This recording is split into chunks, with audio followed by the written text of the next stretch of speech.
아론이 아침마다 그 위에 향기로운 향을 사르되 등불을 정리할 때 살을 찌며 또 저녁 때 등불을 켤 때 살을 찌니 이 향은 너희가 대대로 여호와 앞에 끊지 못할지며 너희는 그 위에 다른 향을 사르지 말며 번제나 소제를 드리지 말며 전제에 술을 붓지 말며 아론이 1년 1차씩 이 향단 뿔을 위하여 속죄하되 속죄제의 피로 1년 1차씩 대대로 속죄할지니라.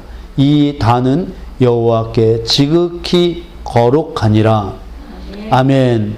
레위기 24장 2절에서 8절까지.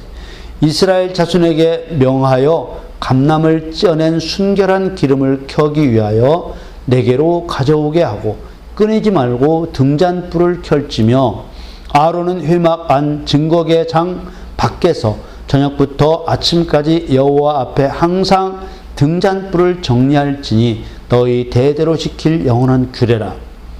그가 여호와 앞에서 순결한 등대 위의 등잔들을 끊이지 않고 정리할지니라. 너는 고운 가루를 취하여 떡 12를 굽되 매 덩이를 에바 10분 2로 하여 여호와 앞 순결한 상 위에 2줄로 한 줄에 6씩 진설하고 너는 또 정결한 유향을 그 매 줄 위에 두어 기념물로 여호와께 화제를 삼을 것이며 항상 매 안식일에 이 떡을 여호와 앞에 진설할지니 이는 이스라엘 자손을 위한 것이요 영원한 언약이니라.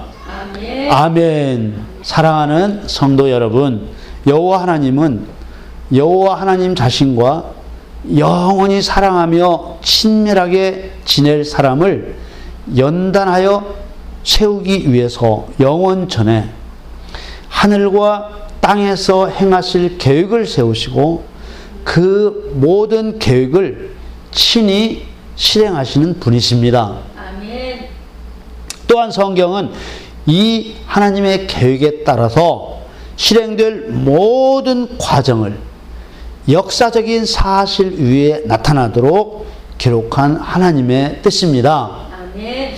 하나님의 마지막 목적은 뭐예요? 하나님의 최종 목적은 하나님 자신과 영원히 사랑하며 친밀하게 지낼 사람들을 연단하여 세우시는 것입니다. 아멘.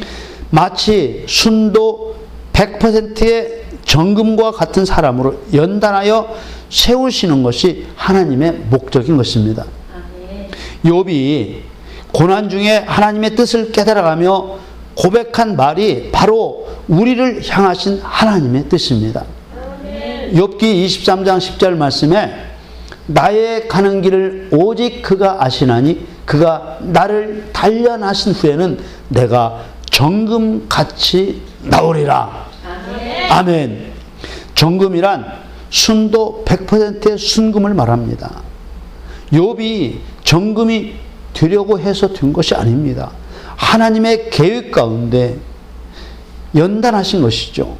잠언 17장 3절에 도가니는 은을 풀무는 금을 연단하거니와 여호와는 마음을 연단하시느니라. 아멘. 마치 금이나 은을 더 깨끗하게 하기 위해서 더 뜨거운 불로 불순물을 걸러내듯이 하나님께서는 사람 마음 안에 있는 거룩하지 않은 모든 목적과 생각과 습관을 고난이라는 도구를 통해서 걸러내시는 것입니다. 그래서 어린 애기고 청년이고 어른이고 고난을 당하면 둘 중에 하나 현상이 나타납니다. 정신을 똑바로 챙기는 사람이 있고 아예 자빠져버린 사람이 있고 죽음의 길을 가는 사람이 있고 생명의 길을 가는 사람이 분명히 나타나는 거예요. 고난이라는 것은. 예.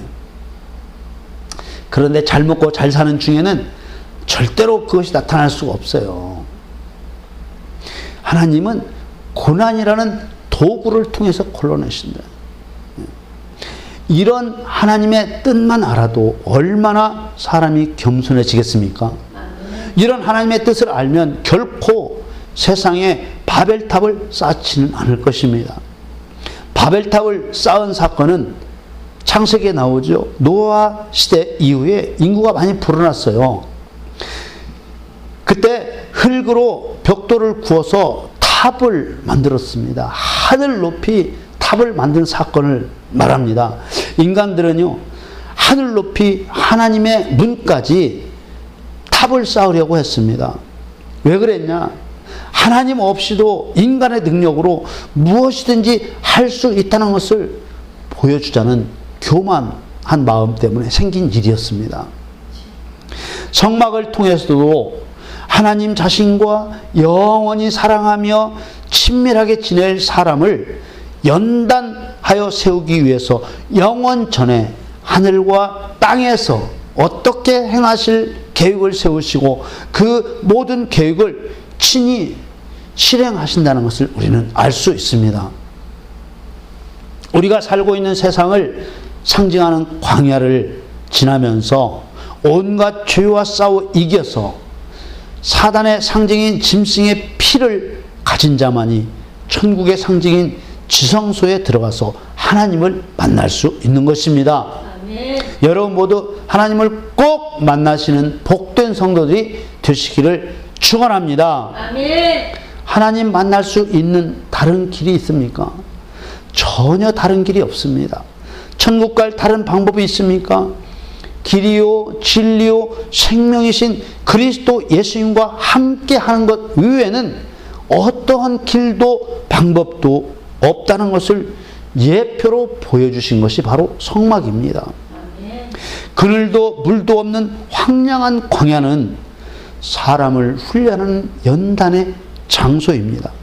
마치 순도 100% 금을 달하는 용광로와 같은 것입니다. 그러므로 연단 자체가 축복이고 연단된 이후에야 내가 순금처럼 깨끗해진 이후에야 축복도 누릴 수 있는 것입니다. 아멘. 신명기 8장 2절에는 내 하나님 여호와께서 이 40년 동안 너로 광야의 길을 걷게 하신 것을 기억하라.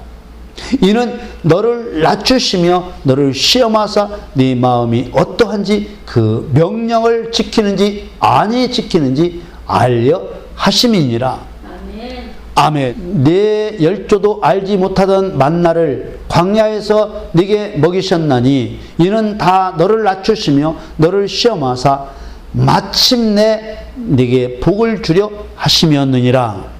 아멘. 이스라엘 백성들이 젖과 꿀이 흐르는 가나안 땅에 들어갈 때까지 광야 생활은 계속된 것입니다. 그런 것처럼 우리 인간도 재림하시는 예수님 앞에 설 때까지는 광야와 같은 인생길을 걸어가는 것입니다. 그러므로 사람을 낮추시며 시험하시는 하나님의 뜻을 잊어버리면 인생이 실패로 돌아가고 마는 것입니다. 만일 사람이 광야를 통과한 후에야 마침내 복을 주시는 하나님의 뜻을 깨닫지 못하면 하나님을 원망하는 불평꾼이 되고 마는 것입니다. 하나님께서는 이 세상을 통해서 하나님 자신과 영원히 사랑하며 친밀하게 지낼 그런 사람을 연단하여 세우기 위해 영원전에 하늘과 땅에서 행하실 계획을 세우시고 그 모든 계획을 친히 실행하시고 계시는 것입니다. 아멘.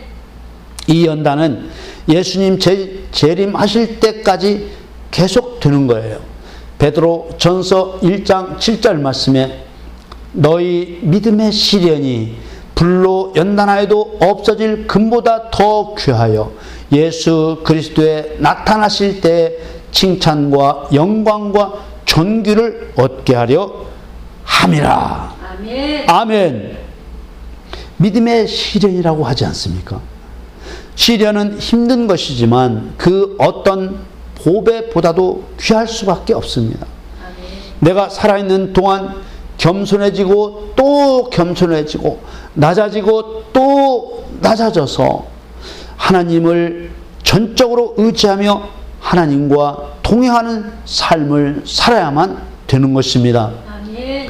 하나님과 동행하는 것이 이 세상에서 누려야 할 축복입니다. 아멘. 하나님과 함께 더불어 걸어가는 인생이 곧 우리가 이 세상에서 누리는 축복이라 그 말입니다. 아멘.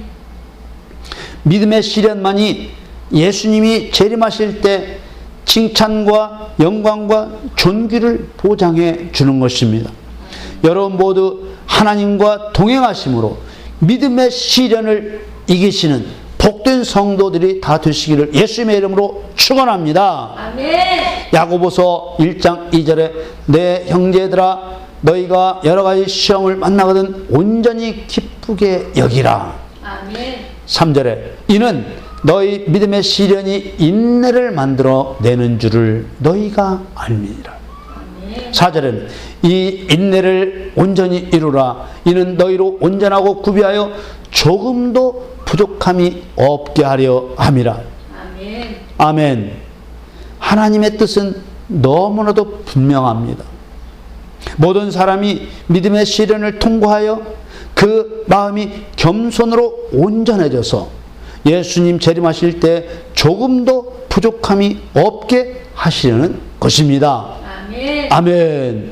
여러분 모두 믿음의 시련을 이기고 겸손으로 온전해지시기를 예수님의 이름으로 축원합니다. 아멘. 성막은 이런 믿음의 시련을 이기고 온전해지는 길을 깨닫게 하고 방법을 배우게 하는 교육장이자 모형입니다. 모형인 성막에서 죄인이 하나님을 만날 수 있는 사람이 바로 제사장입니다. 그래서 우리는 제사장입니다. 아멘. 죄인이 제사장이 되어 하나님을 만날 수 있도록 인도하시는 분이 누구시냐? 바로 대제사장 되신 예수 그리스도이십니다. 아멘. 할렐루야. 아멘. 믿음의 시련은 고생하며 살아야 된다는 뜻이 아닙니다. 믿음의 시련은 가난하게 살아야 된다는 뜻도 아닙니다. 믿음의 시련은 세상 사람들과 거리를 두고 살아야 된다는 것도 아닙니다. 믿음의 시련이란 하나님과 영원히 사랑하며 친밀하게 지낼 거룩한 사람이 되기 위해서 예수님을 의지하여 죄와 싸우고 거짓의 아비인 마귀와 처절하게 싸워야 된다는 것을 뜻하는 것입니다. 아멘. 믿음의 시련을 능히 이길 수 있는 여러분들이 다 되시기를 예수님의 이름으로 축원합니다. 아멘. 우리가 익숙해진 습관을 버린다는 게 얼마나 힘든 일입니까? 누리며 살던 권리를 포기한다는 게 얼마나 힘든 일입니까? 세상에서 대우받으며 살던 권리를 포기한다는 것은 결코 쉬운 일이 아닙니다. 세상에서 환대받던 일을 끊는다는 것은 내가 외톨이나 되지 않을까 두려울 수 있습니다. 그래서 믿음의 시련이라고 하는 것입니다.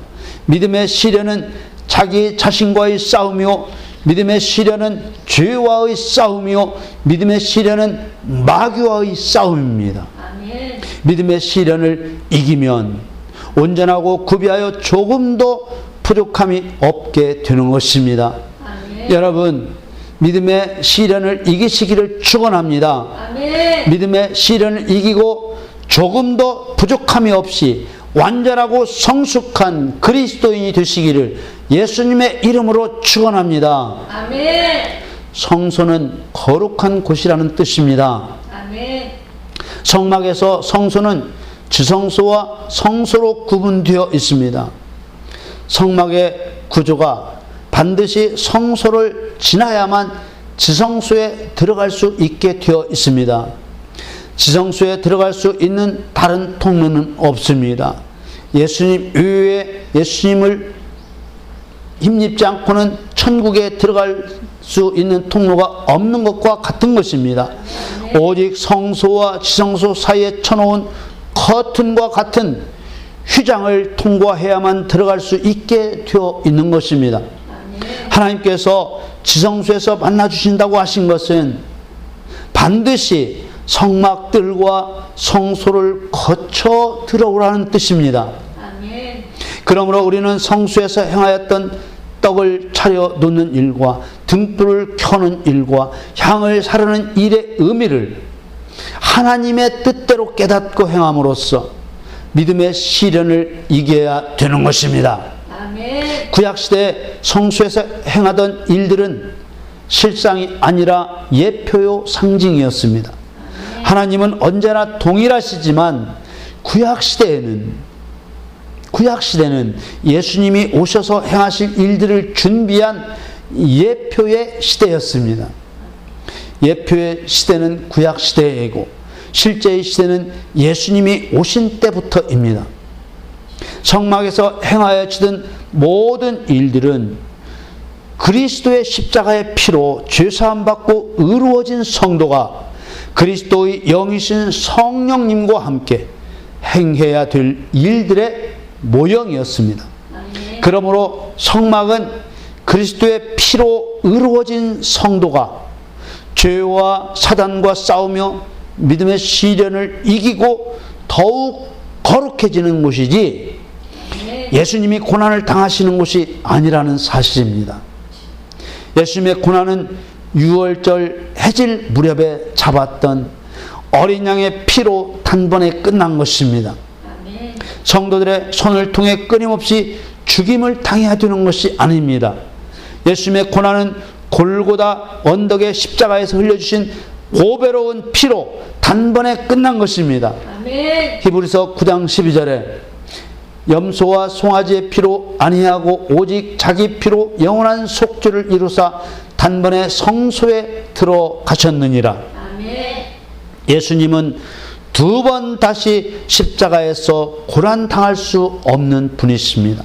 아멘. 그러므로 성막의 번제단에서 죽는 짐승들을 자꾸 예수님의 상징이라고 하면은 말씀을 거스르는 것이며 예수님을 욕되게 하는 것입니다. 예수님은 상징으로라도 두 번 죽으실 수 없는 여호와이십니다. 아멘. 심판의 불 가운데 던져야 할 짐승은 예수님이 아니라 바로 마귀입니다. 아멘. 요한계시록 20장 10절 말씀에 또 저희를 미혹하는 마귀가 불과 유황못에 던지우니 거기는 짐승과 거짓 선자도 있어 세세토록 밤낮 괴로움을 받으리라. 아멘. 또 불에 태워지는 짐승을 성도의 상징이라고 해서도 안 됩니다. 마귀를 멸해야 할 거룩한 백성이 바로 성도이기 때문입니다. 아멘. 성막에서 봉사했던 제사장이 교회의 성도요, 교회의 성도가 성막의 제사장입니다. 아멘. 자기가 자기를 날마다 지옥불에 던져넣는 일은 있을 수 없는 일입니다.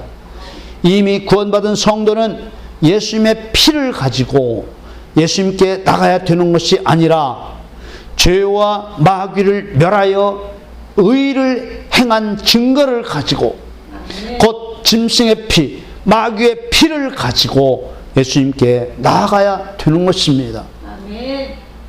성소에는 제사장만 들어갈 수 있었습니다.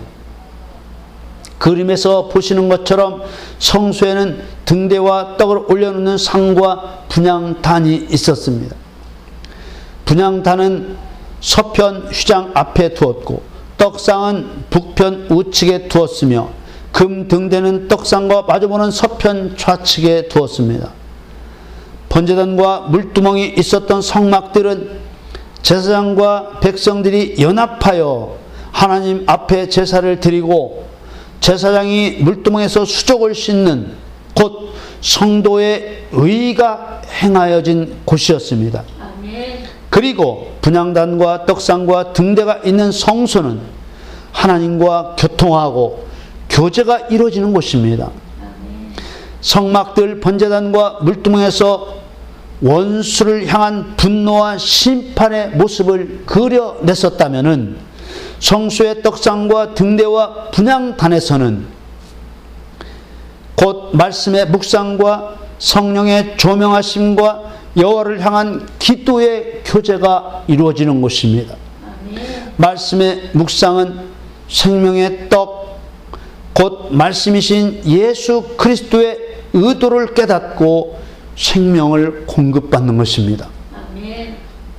이 상에는 떡을 한 줄에 6덩이씩 2줄로 진설했습니다. 하나님께서는 성경을 기록하실 때 숫자에 여러 가지 비밀한 내용들을 담아두셨습니다. 떡을 진설하는 것도 숫자를 통해 하나님의 뜻을 담으셨습니다.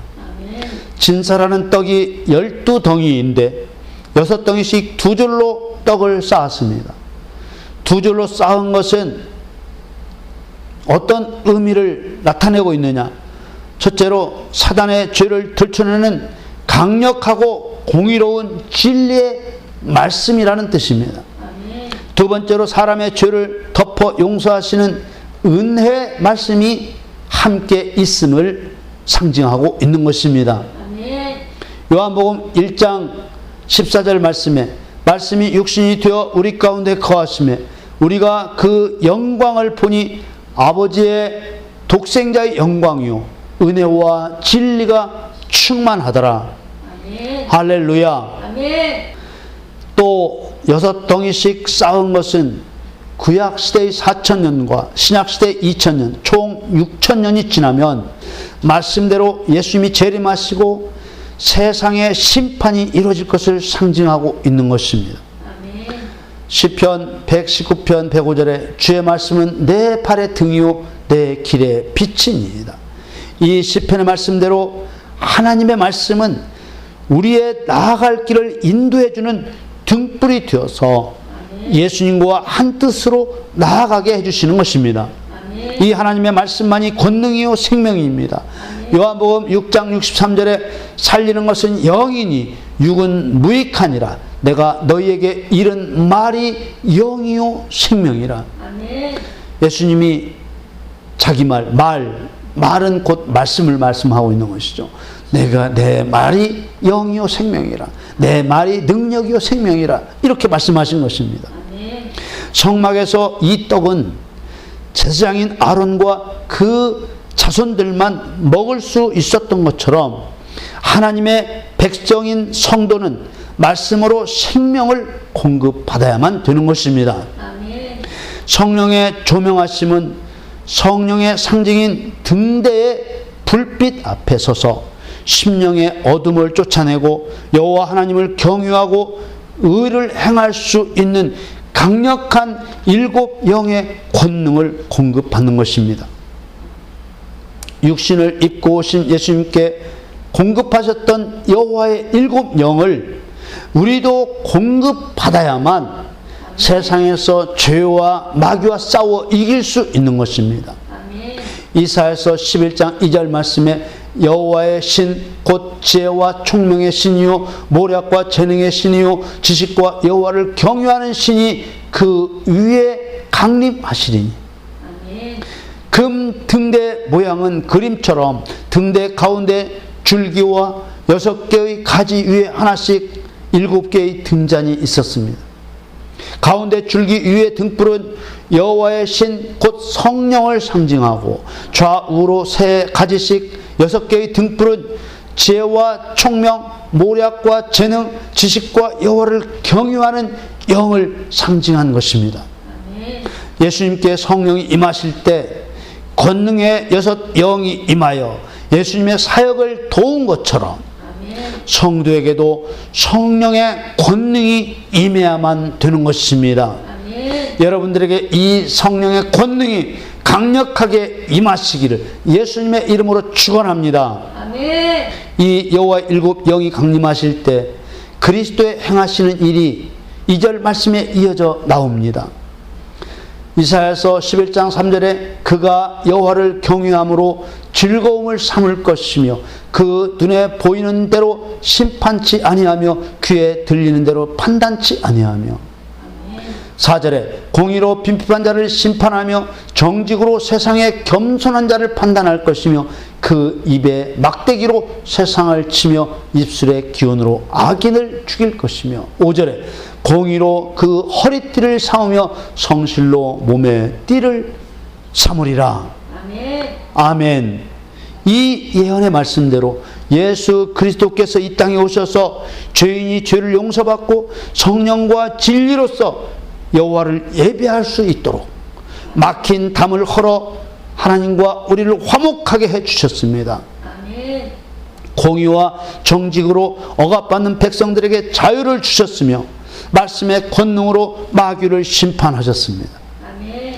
여호와 하나님께서는 성소에 세우게 하신 금 등대를 통하여 신약 시대에 역사하실 성령에 대해 증거하신 것입니다. 아멘. 오늘 본문 레위기 24장 2절에서 4절까지의 말씀을 제가 계속 읽겠습니다. 이스라엘 자손에게 명하여 감람을 쪄낸 순결한 기름을 켜기 위하여 내게로 가져오게 하고 끊이지 말고 등잔불을 켤지며 아론은 회막한 증거 궤장 밖에서 저녁부터 아침까지 여호와 앞에 항상 등잔불을 정리할지니 너희 대대로 지킬 영원한 규례라. 그가 여호와 앞에서 순결한 등대 위에 등잔들을 끊이지 않고 정리할지니라. 아멘. 아멘. 세 번째로는 여호와를 향한 기도의 교제는 기도의 상징인 분향을 통해 휘장으로 가려진 속죄소 앞에 만들어 놓은 분향단에서 아침 저녁으로 여호와 앞에 드리는 기도를 통해 이루어집니다. 아멘. 예수님은 우리의 기도가 여호와 앞에 올려질 수 있도록 친히 십자가로 화목 제물이 되셔서 휘장을 찢고 죄인의 보증이 되어 주십니다. 아멘. 마가복음 15장 38절 말씀에 이에 성소 휘장이 위로부터 아래까지 찢어져 둘이 되니라. 아멘. 자기 몸을 찢어 죄인의 중재자가 되신 예수 그리스도의 이름으로 기도함으로 여호와 하나님과 교제할 수 있게 된 것입니다. 아멘. 시편 92편에 아침에는 여호와의 인자하심을 구하고 저녁에는 여호와의 성실하심을 베풀어 주실 것을 구하는 기도에 대한 말씀이 나옵니다. 그런데 특이한 것은 글씨 하나 다르지 않은 똑같은 구절이 1, 2, 3절 세 번이나 반복되고 있는 것입니다. 시편 92편 1절에 지존자여 시편금과 비파와 수금의 정숙한 소리로 여호와께 감사하며 주의 이름을 찬양하며 아침에 주의 인자하심을 나타내며 밤마다 주의 성실하심을 베풀미 좋으니이다. 아멘. 2절도 3절도 내용이 똑같은 것을 세 번씩이나 반복하고 있습니다. 이 시편의 말씀은 성막에서 향을 사르는 것과 영적 의미가 같은 것입니다.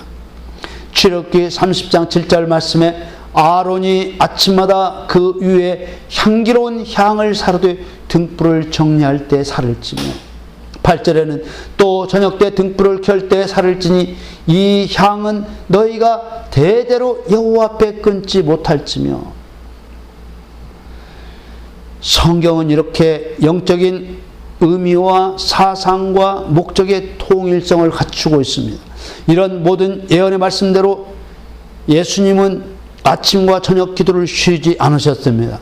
마가복음 1장 35절에 새벽 오히려 미명에 예수께서 일어나 나가 한적한 곳으로 가서 거기서 기도하시더니 요한복음 6장 12절에는 이때 예수께서 기도하시러 산으로 가사 밤이 맞도록 하나님께 기도하시고 예수님은 날마다 아침 저녁으로 기도를 한 번도 거르지 않으셨습니다. 성경은 우리에게도 기도를 명령하십니다. 빌립보서 4장 6절 말씀에 아무것도 염려하지 말고 오직 모든 일에 기도와 간구로 너희 구할 것을 감사함으로 하나님께 아뢰라. 그리하면 모든 지각에 뛰어난 하나님의 평강이 그리스도 예수 안에서 너희 마음과 생각을 지키시리라.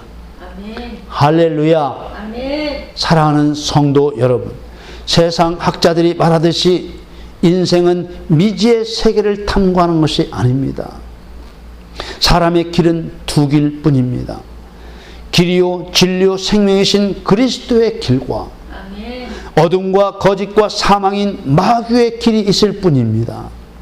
주님께서는 하나님과 영원히 사랑하며 친밀하게 지낼 사람으로 우리를 부르셨습니다. 아멘. 하나님께서는 성막을 통하여 그리스도와 함께 행해야 될 일들을 알려주셨고, 예수님께서는 성막을 통해 계시하신 그대로 행할 수 있도록 우리를 도와주고 계신 것입니다. 아멘. 성막들에서 짐승을 잡아 번제를 드리고 물두멍에서 수족을 씻은 것처럼 끝까지 죄와 치열하게 싸우시기를 축원합니다. 아멘. 이것이 복된 인생임을 믿으시기를 바랍니다. 아멘. 그리고 말씀의 묵상을 통해 하나님의 뜻을 깨달아 생명의 능력을 공급받고, 성령의 조명을 통해 7 영의 권능을 공급받고, 여호와를 향한 기도를 통해 은혜로운 교제와 참된 위로가 있는 복된 삶이 되시기를 예수 그리스도의 이름으로 간절히 축원합니다.